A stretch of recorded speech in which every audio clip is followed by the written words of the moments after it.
Hi guys, ang sarap ng ulam ko. Churros. Ayan, may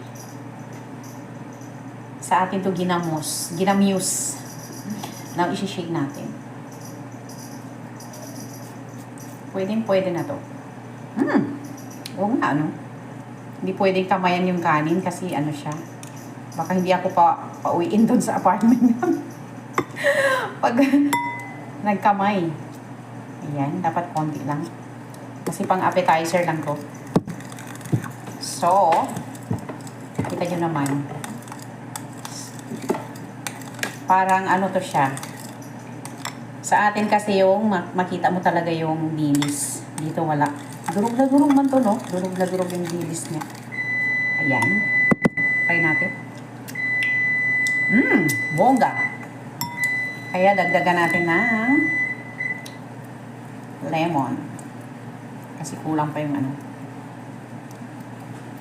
So, I hope na hindi pupunta yung amo namin dito.